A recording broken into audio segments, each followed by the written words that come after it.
Let's move on to Invincible season finale, season 4 finale.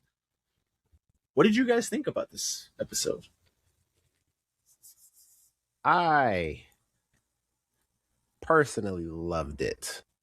It wasn't as action-packed as I thought it was going to be for a finale, but I thought the story that they told for it was exceptional. The way that it ended was exceptional. And I am so hyped for season 5. You have no idea. I can't wait to see the way that this story continues to go, because I have no idea. I don't know. And I got so many thoughts. I can't wait to talk about all of this, but yeah, I loved it.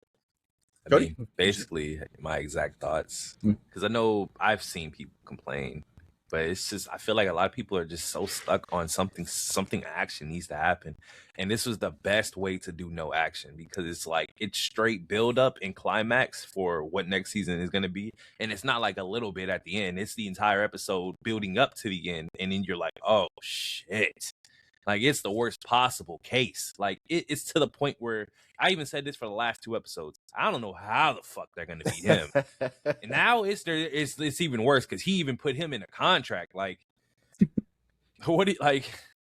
I agree 100%. So, no, yeah, I like this episode. I enjoyed it. You know, you don't always need the action-packed season finale that, you know, Invincible tends to do. Past 3 seasons, that's what it's been, and this time they took a different approach. And watching John Campea and talk about it, I didn't even know he was watching the show like that. But yeah, he was watching the show, and he took. I didn't either. He had an opinion of, or he compared it, to Supernatural, Cody, and I don't remember exactly, but he said in season finales, and I agree with this actually. In season finales, the way Supernatural would do it, they would wrap up the season, you know, and they would have their big epic battle or big epic, you know, fight scenes and all that stuff in the episode before, penultimate episode. This is what it's called. And Invincible took that approach. Obviously, we talked about it last episode, and they had their huge epic battle. That was awesome to see. And the season finale was just like a wrap up of the entire season. And I actually agreed with that. And Supernatural, looking back on that, did do that. You know, they would kind of. You know who else does that? Fucking Game of Thrones does that. Game of Thrones did that. Yeah. Yeah. They do that too, yeah. They give you this epic battle, and then all right, let's wrap up everything we just talked. Duncan Eggs, or it's not Duncan Egg, but what's the name of A Night of the Seven Kingdoms? Did that? You know, we did that epic battle, and then we wrapped up everything that all the storylines and everything. We made sure we went back and tied them all up, but left some things open to kind of discuss for future seasons, and that's what they did here, and it was fantastic. Him struggling with the PTSD and going through all that, and seeing Thrag here, seeing Thrag there, just kind of like killing everybody he's having conversations with. I was like, damn, that's fucking crazy. And I was like, one of these is going to be real, and he's not going to know what the fuck is happening. He's going to fucking open his eyes, shake his eyes, and it's going to, oh shit, he actually just killed somebody. So I was expecting that to happen. Yeah. It didn't happen, but it happened in a different way, and I still enjoyed what happened, but I was like, oh fuck, one of these guys is going to die, and who the fuck is it going to be? Because it's going to be for real. Yeah. I got to say, because this is Invincible, and you know, we're used to the crazy kills, the shock factor, insane. The first one, when he was in the house and it was Debbie, I thought that shit was real. I thought it was real. Yeah, for sure. I said fuck, because it was the way it played out. His quote was like, "You thought I wouldn't get you back for that?" Like, oh my god. Insane. And obviously we'll build up to that, but when it's the real one, I was like, because at first I was thinking these are all fake outs, and I was kind of thinking along the lines that you were, but I was thinking, damn, maybe we're not gonna see the end of this, and this might be a little disappointing. Like, maybe the Viltrumites come in next season. Ooh, yeah. But for him to just be chilling up there, and he does like the eye thing, because that's what he's been doing the whole episode. And that was low-key one of the lone, and I mean very small nitpicks that I had with the episode, was that I felt like they did the PTSD thing a lot. Like, I think they did it like 4 or 5 times, and by like the last one that was a fake out, I was like, okay, how many times are we gonna do this? But when it was the real one, like my heart sank to my fucking stomach. Yeah. Like I'm bro, I love Thrag. I really do. Man. And just the contract that he put him in gave him even more depth to his character because he's not just a hothead. Like he's an actual leader of his people, and he thinks of he's calculated. He thinks about stuff, and I loved it. Damn. Go ahead. No. I was gonna say my only gripe with the episode was his confrontation with Cecil. I was like, you're not gonna talk about the conquest thing because that was fucking crazy. I don't mind that, and he's dealing with too much to even fucking think about shit that happened a while ago. Fuck, man, he didn't like. I think it still comes up though. He's treating Cecil like nothing happened. I agree with Cody though. Yeah, like I mean, it should come up later, and I didn't mind it not coming up now. Like that's not. And you know what? And I kind of forget. Conquest thing happened. He was out for months, and then they went to go fight them, and then he was out for weeks. So he probably low key is forgetting it, but still, like fuck. He's got too much going on in his brain right now. Just shit, too much. It's too much for him to even fucking process exactly what happened. So. You're right for sure on that because he's just on the lookout because he knows they're coming. Like he's man. He can't even rest. That opening scene where it's Dragon, the Viltrumites coming in, that was like Mark just kind of like assuming the worst, right? Like that's exactly what that was happening. Because then he like woke up. Yeah, and that was awesome. Mark. Yeah. Because they started a tidal wave. Yeah, that was crazy. They fucking came in and they were flying so fast. That was how the Flash was. He was running in the water. I was like, oh shit.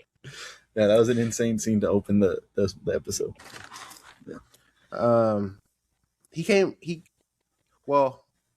They're traveling. They get into the, I don't know, I guess the point where they're in the solar system. Yeah. Or I guess to the moon. I think they got to the moon, actually.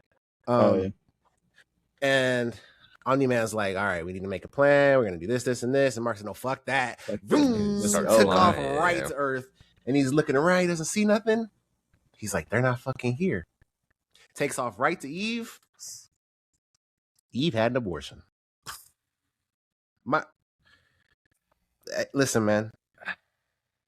I cried. Damn. Mark Steven Yeun, his voice acting, it's top notch. Because I was feeling the emotions just off of the way that he wasn't able to form sentences, and then he just started the waterworks just started flowing, and I was like, God damn! Like Mark can't catch a break. It doesn't matter if it's fighting bad guys or if it's stuff back on Earth. Like his life, ever since the Omni-Man conflict in the finale of season 1, has just been negatives. The only good thing I guess you could say would be Eve coming into his life and them actually dating. But other than that, like just straight negativity. Ever and since he got his powers, how he's able to balance all that in his head is beyond me. Because he's seen people that he loves die. He's seen Oliver get crushed multiple times, whether it's Conquest or Thrag. It's just been so much. And I feel like Steven Yeun in that scene, like, man, I was impressed. Voice acting, like sometimes, it can just be like reading lines for some people, but you can tell Steven, he goes into that booth and he pours his all into that fucking role. It's incredible. Do we think he would have stayed like I had thought he was? Just based off that conversation? He's like, and his reaction to this, by the way, was not anger, was not like, you should have told me. He said, I'm sorry I wasn't here for you for that. And that, to me, that's why I thought earlier in the season he would have stayed if he found out she was pregnant. Like, I don't think he would have left, and he probably would have stayed just based off of that reaction, the way what he told her. But yeah, that was heartbreaking. And I rewinding just a little bit to first when he first sees Eve and gives her a hug and kisses her and stuff because she's safe, and she's telling him, I've kind of let myself go. I haven't been able to work on me. I've been going through some things. He's like, you probably think I look hideous, or I forget the line, but he says, no, the first thing I thought was, I'm glad to see you again. Like that's all I saw was just when Mark saw them cheeks, that nigga got to work. Damn. It was 20 more years. But no, that was a cool scene. Very, very heartfelt for sure. Very heartfelt for sure. Just thought about something. Think about it. I told y'all boys Debbie was gonna fold.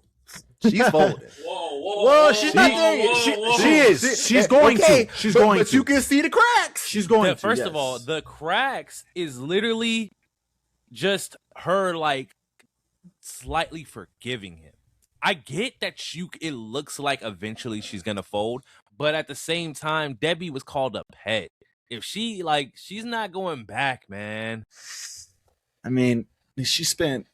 I mean, that's the father of her child. You know, that's however many years they were together. It's like that's not easy to let go. You know, that man Robert Kirkman did not have to throw in there that she broke up with Paul. That did. Yeah, not that was crazy. That was crazy, bro. That did not have to happen. I'm trying to tell you. You know how bad, bro? Because I saw Paul. I'm like, why? What the Paul? What? Paul, you're getting cooked. Paul.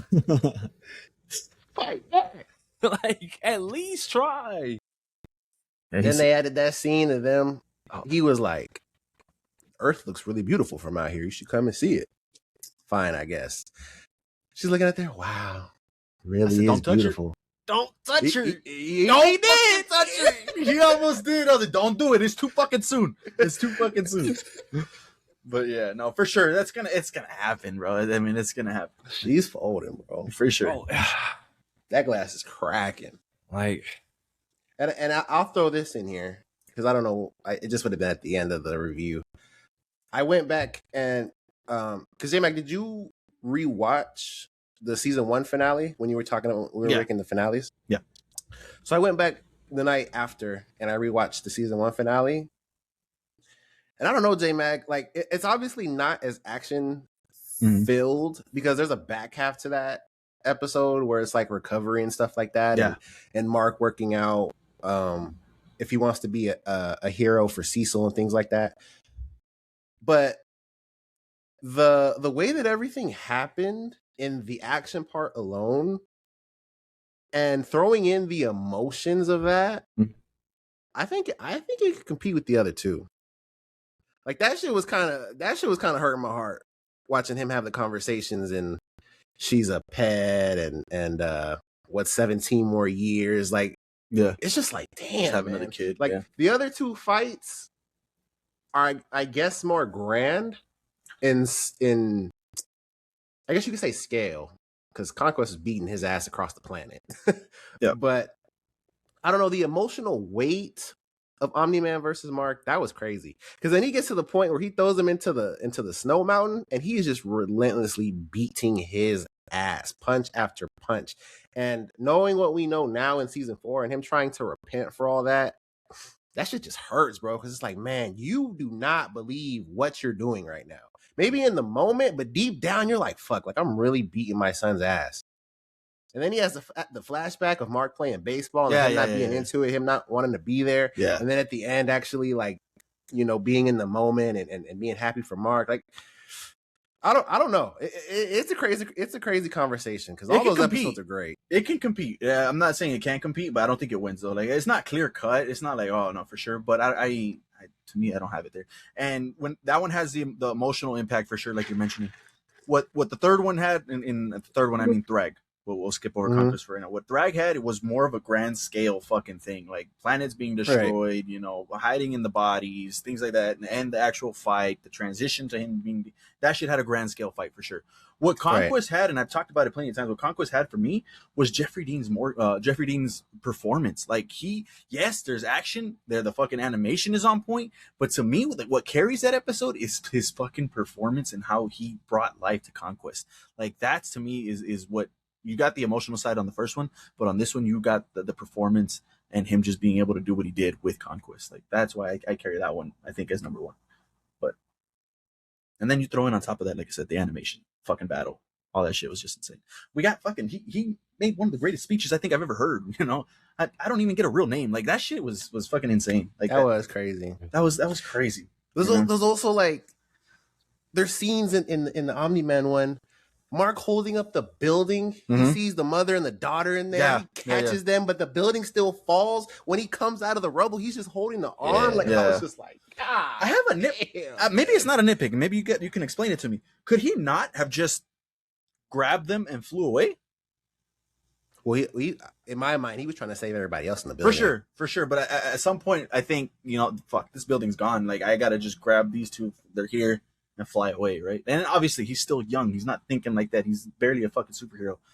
But yeah, and when I was watching it back, I was like, damn, you could have just grabbed them and flew away, for sure. Like, but I mean, obviously he's still. It is what it is. But like I said, nitpick on that one. But yeah, I mean, those three can definitely have the conversation. Did you guys see any other ones in that conversation? Do we see the episode before? The other Conquest episode. Do you guys see that in there? You guys just see that like in number 4, number 5, top 5. I think I can't, only because of the way Conquest died. Okay. Like, okay. I can't get over that. I don't care what nobody tells me. I can't get over that.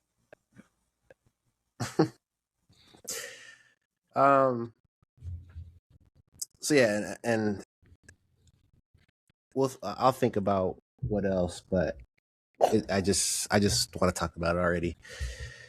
This man Thrag, he appears in front of Mark. It's like, yeah, it's really me. I'm here.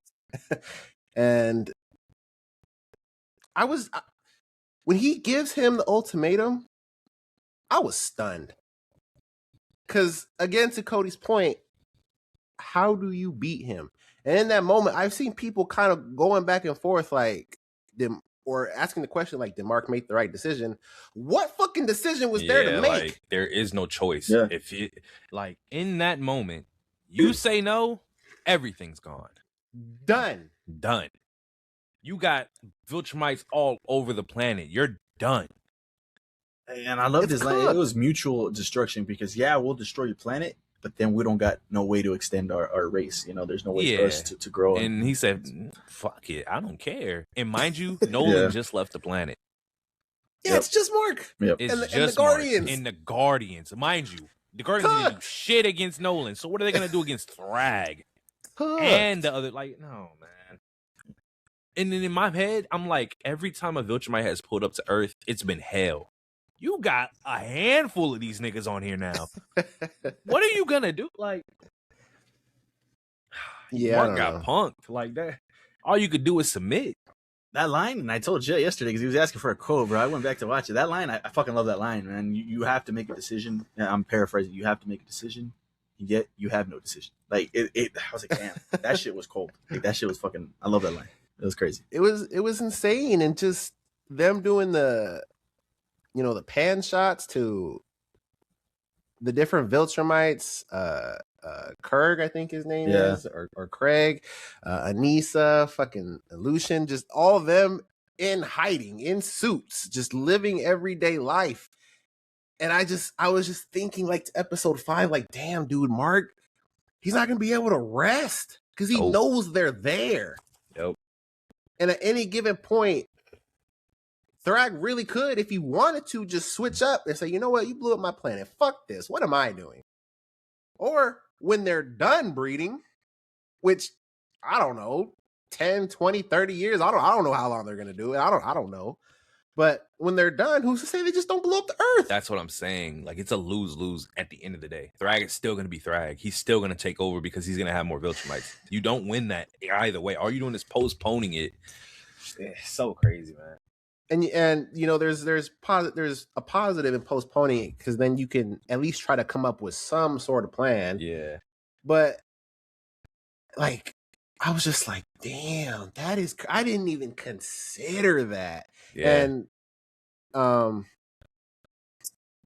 it goes back into a point that J-Mag was talking about, why he looks at Oliver different than Mark. Now we fucking know. Because they were gonna go to Earth and breed. Like, it's so crazy. Well, I think he came to that conclusion after he was about to kill Mark, and he's looking at Mark and he's, oh shit, wait a minute, there's a planet where I can get my race back. and then he let him go. You know what I'm saying? I don't think he was thinking of that in the moment. Well, why can't he do that anywhere? Because he doesn't see them as close to pure as he can. Because obviously that's how he sees Oliver. And you're not wrong. I'm not saying you're wrong, but for sure, I think he came to that conclusion after almost killing Mark. Yeah, you might be right. Yeah, he might have just had that plan, but I don't know. I just, man, that was awesome because I was not expecting that whatsoever. That was great to me. We thought we had another. They've done it a few times in the season. You know, these songs. We thought another. Yeah, we had another song. He's flying through the sky. Fucking with it. Nope. He said nope. Thrag's in this one. That was crazy. No, you can't be fucking around. No, you do not have a choice, but yet you still must make one. Damn! Come on now. I had to look. Yeah, I had to look it up. Yeah. And then, unless you could think of something before that part, the post-credit scene, which Cody, did you see the post-credit scene? No. That's insane, though. It's literally like 5 seconds at most. It's literally 5 seconds. Which one's the scene? It's with Alan. Alan, what happened? There's no way. That's like the thing. Yeah. Damn. Like I said, it sets up next season. And what the future might hold. Yeah. Okay. I saw it. Okay. I saw it. I promise. Scourge. I saw it. Yeah, that was crazy. And what it was revealed to actually be. Oh my God. What I'm thinking, just what the thought was after that scene finished, Alan might take it the wrong way that Mark is letting the Viltrumites live there, because I think that's going to get out one way or the other. Like, they're going to figure out that they're there. And that might cause a fucking spiral in his head. Like, damn, do I use this shit on Mark and Oliver and just get rid of all Viltrumites like Homeboy wanted? Because now he has the weapon. And it's not even that, though. It's not even that. He said it'll take out anybody that's like the Viltrumite. So the entire human race should be gone. Like, it's going to wipe out everybody, not just Viltrumites. Oh, I didn't think so. I don't. Yeah. And the only reason I don't think Alan would do it is because I just think Alan is such a pure spirit. Like, he really respects Mark to a limit where he wouldn't do that to him. Regardless of it. Give him a few years running the council, give him a few years having that stress of like, where are they? We're in fear. What's going on? You're not doing your job. Like, well, we don't feel safe. And to him, it's just like, you just let them breed on your planet. Yeah. So now you're making more. You're making more. Yeah, you're making more. Yeah. I can see that. It's just the optics of it, for sure. Like, it's fucked. What bro? And then Thrag goes, all right. You'll never hear from me again. I was that was crazy. God. That's what I was gonna say, because you're excited for season 5. Do you think we even get them in season 5? I don't think we get them for another season or so. I thought about this because we had this conversation last season. We didn't think we were gonna get the Viltrumite War this season. Right. We thought it was set up. Right. I think it's easily done with either a time skip because of what's happened, or it ends up with Alan. They tell Alan, and in a few episodes we get an altercation ready. But Thrag also told him, you can't tell the coalition we're here. Can't tell anybody, I think he said, right? That's what I don't get. How the fuck did Cecil not know they were there? Like, Cecil... Oh, no, you're right. I mean, I'm thinking back on past seasons. He had fucking monitors to detect people flying in. He literally had a scene with Nolan. Like, you knew Nolan was there. You didn't know the rest of them niggas pulled up? And mind you, it's a bunch of Viltrumites. I think they had to have... No, they didn't have a ship, right? They didn't have a ship. No, they had to fly in. And it's like, I don't understand how Cecil didn't know. Yeah, Cecil knows damn near everything that has to happen with Earth. That's fair, because he detected Alan on his sensors in season 1. Since you just rewatched it, like he saw Alan coming. So yeah, that's a fair point. I forgot it was Alan because I was thinking like, damn, who the fuck is this? Oh yeah, for sure. Yeah. Yeah, man. I love Invincible. Mm-hmm. I do. Because as I was rewatching the season 1 finale, and I was just enjoying that whole episode, I was like, damn, the rewatchability of this shit might be there. Because it's just so good, and you can see how characters are thinking right now, what's going to transpire later. Characters are alive right now that aren't going to be later. Seeing Rex back, it's just crazy. And yeah, I honestly cannot wait for season 5. I really can't. I think that did a great job in setting up like just whatever it's going to be. I don't know. It gets it because this season, just like previous seasons, kind of started with not Viltrumite stuff, just kind of regular superhero shit stuff. Yeah. And the Hell storyline might come back into play next season somewhere. Yeah, that's got to, right? Yeah. I don't know what's because they tried to open the portal to get back the other two. Yep. That shit went haywire. I don't know what the fuck that creature was. Tripping. Cecil said, "Yeah, they're gonna have to find their own way back home." I said, "Damn." Yeah. Craziness. Mark still doesn't know about the other Invincibles, man. The doctors got cooking, so that might be a way that Conquest comes up again. Like, hey, what the fuck are you? Hey, and speaking of this, motherfucker, you didn't kill Conquest, like I told you. Like, I could see all that kind of coming to head once he finds out about the other Invincibles. So, but and then now it might be a way where, you know what, Cecil might know, but it's on a point of what can Cecil do? I mean, because I'm trying to think, Cecil is a very logical person at times. So, like, he probably saw them coming in. But no, he would have told Mark. He would have said something to Mark. He would have, like, Mark, they're here. Like, at least. Well, do we know? I mean, I guess it's safe to assume they've been there for a while. What, at least a week? At least. I don't know. He might just be scared, man. Like, Cecil just might be like, damn. Then why pull up on Nolan? Yeah, that too. They got here. Nothing's fucking happened. Yeah. Let me assess this a little bit closer, and then I'll bring it to Marker. I don't know. Yeah. But to your point, I don't see how he doesn't know. So I would think he does. It's just... That's fair, yeah. There's however many of them. They've never seen that many Viltrumites on Earth. They just be like, fuck. We just were Viltrumite free, like 6 months ago, whatever the fuck it was. He said that line too. Like, all right, this is the first time in human history, or what, I don't know how many years that we're Viltrumite free. And now that motherfucker went to being the most Viltrumites ever. Craziness. Because the way he's talking to Mark, it doesn't even seem like he trusts him all the way. Nah. I just think at the end of the day, he does not trust Viltrumites, regardless of who you are. Yeah. Because remember when before the war started, Nolan pulled up, and then when they left, them niggas was ready to let everything loose. Yeah, that's a fact. Another thing, and Jay, I don't know if you're gonna remember this because it's kind of niche from the season 1 finale, but Cecil told Debbie,